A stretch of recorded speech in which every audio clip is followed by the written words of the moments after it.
Hello students, this video is for standard 9 subject algebra, that is mathematics 1 chapter number 2 real numbers यानी वास्तविक संख्याएं practice set 2.2. We have already finish 2.1 हमने खत्म कर दिया, हम 2.2 पे आ रहे हैं. क्वेश्चन नंबर 1 जो है ये प्रैक्टिस सेट थोड़ा छोटा है बट थोड़ा सा कंफ्यूजन वाला भी है. इसमें स्टार्टिंग के जो दो सम्स हैं वो जरूरी नहीं है कि एग्जाम में आएंगे बट थोड़े से कंफ्यूजन वाले हैं. उसका स्टेटमेंट्स आपको ज्यादा लिखना है, सोल्यूशन कम है. ठीक है, तो show that 4√2 is an irrational number. हमको ये बताना है कि 4√2 जो है वो इरेशनल यानी अपरिमेय संख्या है. उसके लिए हम क्या करेंगे, ऐसे जो सम्स होते हैं इसके लिए कोई प्रूफ नहीं होता, इसको हम इनडायरेक्ट प्रूफ करते हैं. यानी हम पहले मान लेंगे कि 4√2 जो है इज अ रैशनल नंबर, यानी क्या है वो परिमेय संख्या है. ठीक है, रैशनल नंबर है यानी परिमेय संख्या है. परिमेय संख्या अगर हम उसको मान रहे हैं तो अक्सर रैशनल नंबर कौन से फॉर्म में होता है, a अपॉन बी, यानी 4√2 is equal to a upon b मान रहे हैं. ठीक है, a अपॉन बी. अगर ये a अपॉन बी है तो ये 4 जो है इसको मैं यहाँ पे लेकर जा रही हूँ. ठीक है, यहाँ पे 4 मल्टीप्लाई है, यहाँ जाके डिवाइड होगा. That means √2 is equal to a upon 4b. ठीक है, यहाँ पे जब हम मानते हैं ना तो b नॉट इक्वल टू 0 होता है. हाँ, नीचे यानी डिनोमिनेटर में यानी हर में जो है वो कभी 0 नहीं आ सकता. तो यहाँ पे 4 0 नहीं था, b 0 नहीं था. अभी मैं 4 को यहाँ लेकर गई हूँ, ये मेरा एक वैल्यू बना है. यहाँ पे दो चीजें हैं, एक है √2 और दूसरा है a अपॉन 4b. आप जानते हैं कि √2 जो है वो क्या है, इरेशनल नंबर है. √2 इज एन इरेशनल नंबर, वो अपरिमेय संख्या है. इरेशनल नंबर, अपरिमेय संख्या. अगर वो अपरिमेय संख्या है, इरेशनल नंबर है, तो ऐसा हो सकता है क्या कि ये इरेशनल होगा और बराबर भी है और यहाँ रैशनल है. एक अपरिमेय संख्या एक परिमेय संख्या के बराबर नहीं हो सकती कभी भी. यानी √2 अगर इरेशनल है then it can not be equal to a rational number. तो यानी कि ये हुआ कि ये भी क्या है, ये भी एक इरेशनल नंबर है. जब ये पूरा इरेशनल नंबर है इसका मतलब जो हमारा 4√2 था it is also an irrational number, यानी ये एक अपरिमेय संख्या है. इसके स्टेप्स का मैं आपको फोटोज भेजूंगी कैसे सॉल्व करना है उसको, लेकिन उसका एक्सप्लेनेशन आपकी समझ में आने के लिए बस इतना ही है. हम क्वेश्चन नंबर 2 पे आ रहे हैं. अभी क्वेश्चन नंबर 2 जो है वो क्या है, सिर्फ यहाँ पे एक नंबर सा चेंज हो गया है. यहाँ पे आपको एक ही नंबर था, यहाँ पे दो नंबर्स हैं. मतलब अब आपके पास क्वेश्चन है इज 3 + √5. यहाँ पे जो हमने सॉल्व किया था 4√2, इसमें 4 और 2 के बीच में कोई साइन नहीं था, लेकिन यहाँ पे क्या है, दोनों भी प्लस है, यानी ये भी एक इरेशनल नंबर है. ये हमको प्रूव करना है. फिर हम वही चीज मानेंगे. ठीक है, फिर से हम मानेंगे कि 3 + √5 इज अ रैशनल नंबर. और अगर रैशनल नंबर है यानी a upon b where b is not equal to 0. ठीक है, हम मानेंगे. लेट करके हम यहाँ पे स्टेटमेंट लिखेंगे कि it is not a irrational number, it is a rational number. यानी कि माना 3 + √5 एक परिमेय संख्या है. अगर वो परिमेय संख्या है मतलब उसका फॉर्म ऐसा होगा, वो इस स्वरूप की होगी a अपॉन b वाले. तो यहां से मैं लूंगी कि √5 बराबर a अपॉन b -3. यहाँ पे +3 था, उस साइड जाके -3 हो गया. मेरा √5 यहाँ है, इक्वल यहाँ है, a अपॉन b यहाँ है, सिर्फ +3 उस साइड जाके -3 हो गया. और फिर वही स्टेटमेंट आया कि यहाँ पे दो अलग अलग पक्ष हैं, दो अलग अलग साइड्स हैं.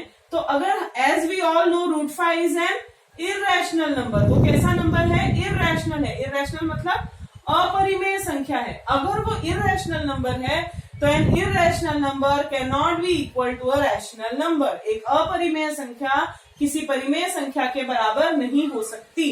तो इसलिए हमारा जो कंसेप्शन, हमारा जो स्टेटमेंट था, हमारा जो सोची हुई बात थी, हमने जो माना था, अजम्पशन था, it was wrong. And 3 + √5 is an irrational number. तो इस तरह का थियोरेटिकल वर्क है. लिखने वाला स्टेटमेंट ज्यादा है, सॉल्व करने वाला स्टेटमेंट नहीं है. तो अब हम लोग आ रहे हैं क्वेश्चन नंबर 3 पे. क्वेश्चन नंबर 3 और में दो चीजें हैं जो आपने ऑलरेडी पहले सॉल्व किया होगा. उसमें से एक, हमको नंबर लाइन पे √5 बनाना है. √5 हम कैसे बनाते हैं नंबर लाइन पे, आपको याद होगा लास्ट ईयर के लिए नंबर लाइन का एक संख्या रेखा या नंबर लाइन बनानी है, 0 लिखना है, एक एक इंच का गैप लेना है, 1 इंच का गैप। 1 इंच के गैप पे यहाँ पे 1, यहाँ पे 2, यहाँ पे 3 बहुत हो गया, 3 तक नंबर डालना है। इस साइड आप सिर्फ एक ही डालेंगे तो भी चलेगा, -1। ठीक है, तो अभी आपको यहाँ पे 0 और 1 2 3 और यहाँ पे -1 आपने डाल दिया है। ठीक है, इसके बाद आप जो वैल्यू ले रहे, क्योंकि आपको √5 बनाना है, √5 मतलब प्लस करके 5 होना चाहिए। आपको लास्ट ईयर का याद होना चाहिए कि हमने √2 और √3 लास्ट ईयर बनाया था। अब हमको √5 बनाना है। √5 बनाने के लिए 0 से 1, 1 से 2, हम 2 पे से एक 90 डिग्री का एंगल बनाएंगे, यानी एक हम लंब ड्रॉ करेंगे, उसके ऊपर लंब बनाएंगे। यहाँ पे आपको क्या रखना है, प्रोट्रैक्टर रखना है, 90 डिग्री मेजर करके एक एंगल बना देना है। यहाँ पे चांदा रख के आपको 90 अंश का माप लेके सीधी एक लाइन बना देनी है। ये हो गया आपका 90 डिग्री का। √2 बनाने के लिए हम लोग यहाँ पे से लाइन बनाते थे। ठीक है, अब ये जो ये गैप है ना 0 और 1 के बीच का, बस यहाँ पे रख के हमको उतना बड़ा एक यहाँ पे आर्क कट कर देना है 4। देखो यहाँ से 2 पे लाइन बनानी है और इसके बीच का जो, या इसके बीच का, दोनों के बीच में सेम ही गैप है, तो इतना लेके यहाँ पे पेंसिल और राउंडर से गोला प्रकार से यहाँ पे से चाप बना देना है, यानी कि आर्क कट कर देना है। फिर 0 और इसको ज्वाइन करना है, इन दोनों को। ठीक है, इन दोनों को ज्वाइन करने के बाद ये आपकी हो गई रेडियस, यानी त्रिज्या। राउंडर लेना है, यहाँ पे पॉइंट रखना है आपको राउंडर का, और यहाँ पे पेंसिल, और यहाँ पे पेंसिल रख के आपको एक ऐसे आर्क बना देना है। यहाँ पे राउंडर का पॉइंट, वहां पे पेंसिल, और ऐसे आर्क बनाएंगे, वो बन जाएगा यहाँ पे √5। तो इस तरह से आपका क्या बन गया, ये √5। इसका आपको स्टेटमेंट्स भी लिखना पड़ेगा, शायद नहीं तो कम से कम आपको नेमिंग देनी पड़ेगी। इसको मैंने O नाम दे दिया, इसको A दे दिया, इसको B दे दिया, इसको C दे दिया। तो आपका ये जो OA है, ये OA है आपका √5, और वही जो आपने OA को ही लेके ऐसा बनाया ना, तो यहां से लेके यहां तक, यानी OC भी कितना है, √5। तो ये आपका हो गया √5। अब हम √10 ड्रॉ करेंगे। √10 के लिए जैसे मैंने 5 के लिए बताया 4 और 1, तो 10 के लिए क्या आएगा, 9 और 1। ठीक है, अब अगर आपको 9 लेना है तो किसका स्क्वायर करना पड़ेगा, 3 का। ठीक है, 9 लेने के लिए हमको किसका स्क्वायर करना पड़ता है, 3 का। तो हमने जो 2 पे बनाया था √5 के लिए, वो अब हम किस पे बनाएंगे, 3 पे। यहाँ पे हम रखेंगे क्या, चांदा या प्रोट्रैक्टर, 90 एंगल मार्क करके यहाँ पे हम निशान लगा देंगे। अब अगला स्टेप वही सेम, 1 यूनिट हमको लेना है। ये सब 1 1 का गैप है, जितना ये है यहाँ पे रख के एक आर्क कट कर देना है 1 यूनिट का। फिर इस 1 यूनिट से, यानी यहां से आपको यहाँ पे लाइन ड्रॉ करनी है 0 तक। ठीक है, अब ये हमारा सेंटर है, ये हमारी रेडियस है, यानी त्रिज्या है। यहाँ पे रखेंगे हम राउंडर का पॉइंट, और यहाँ पे पेंसिल, और यहाँ पे से ऐसा हम ड्रॉ कर देंगे। तो ये जहां कट होगा, ये हुआ हमारा क्या, √10। इसको हम नेमिंग कर देंगे, समझो ये O है, अगेन ये B है, और ये C है, यहाँ पे A था। तो यानी हमारा OA जो है या फिर OC जो है, it is √10। So this was your question number 3। अब हम लास्ट क्वेश्चन पे आ रहे हैं, सम नंबर 4 है। सम नंबर 4 में छोटे छोटे से सम्स हैं, 4 सम्स हैं। क्वेश्चन नंबर 4, क्वेश्चन नंबर 4 का मैं फर्स्ट बताती हूँ। सबसे पहले आप क्वेश्चन रीड कीजिए। Right any 3 rational numbers between the 2 numbers given. आपको 2 नंबर्स दिए हैं, दैट इज 0.3 और 0.5।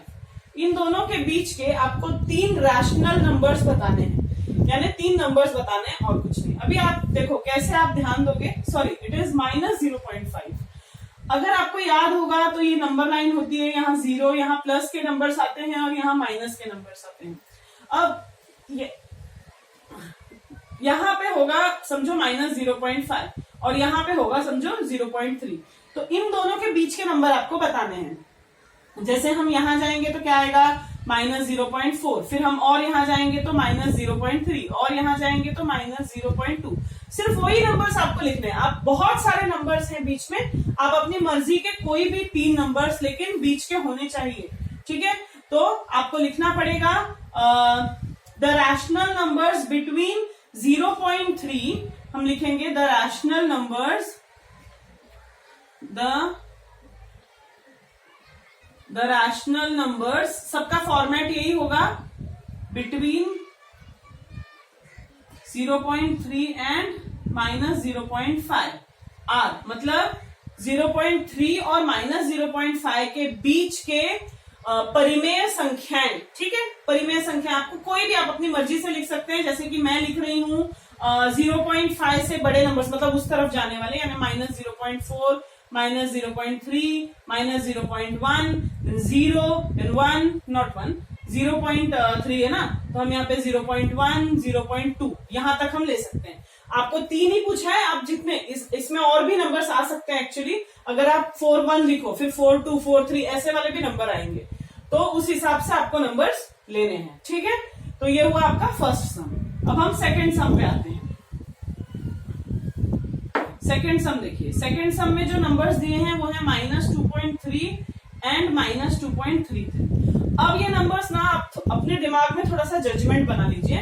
जब दोनों नंबर्स माइनस के हैं या दोनों नंबर्स प्लस के हैं तो ज्यादा सोचना नहीं पड़ेगा।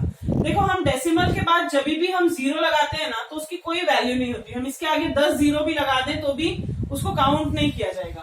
मैं फिलहाल इसके आगे 1 0 लगा रही हूँ, फिर मैं दूसरा नंबर ले रही हूँ, ठीक है। इसके आगे भी मैंने 1 0 लगाया। अब आप देखिए, समझो अगर मैंने यहाँ 0 नहीं लगाया तो ये डेसिमल के बाद हुआ 30 और ये 33, ओके। 30 एंड 33, लेकिन इसके बीच कोई 3 नंबर आएंगे क्या? मैं 31, 32 ये 2 लिख सकती हूँ, पर तीसरा नहीं आ पाएगा। तो मैं क्या करूंगी, एक 0 ऐड करूंगी। अब ये हो गया 300, ये हो गया 330। अब आप अपने दिमाग में नॉर्मली सोचिए कि 300 और 330 के बीच के तो बहुत सारे नंबर हो सकते हैं, तो हम इसके बीच के नंबर कौन से लेंगे? देखिए 0.301, फिर 2.302, देन -2.303, देन -2.304, देन -2.305। ऐसा करते करते 30 तक का, जैसे ये 05 है ना, तो 15, 16, 17, 18, 19, 20 से लेके 29 तक, मतलब -2.329 वहां तक के नंबर्स हम इसमें लिख सकते हैं। तो आप कोई भी 3 नंबर्स यहाँ पे लिख सकते हो। आपसे हमेशा एग्जाम में अगर 3 पूछे हैं तो आप अपने तरफ से 5 नंबर्स लिखो, ठीक है। 1-2 नंबर्स आपको हमेशा ज्यादा लिखने चाहिए, बट राइट द करेक्ट, हाँ, रॉन्ग वाले नहीं लिखना ज्यादा।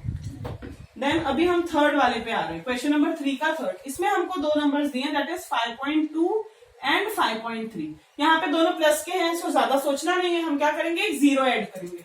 ये हो गया 5.20 और ये हो गया 5.30। अब 20 और 30 के बीच के सोचो, बहुत सारे नंबर हैं। हम कौन से नंबर्स लिख सकते हैं? 5.21, 5.22, देन 5.23, देन 5.24।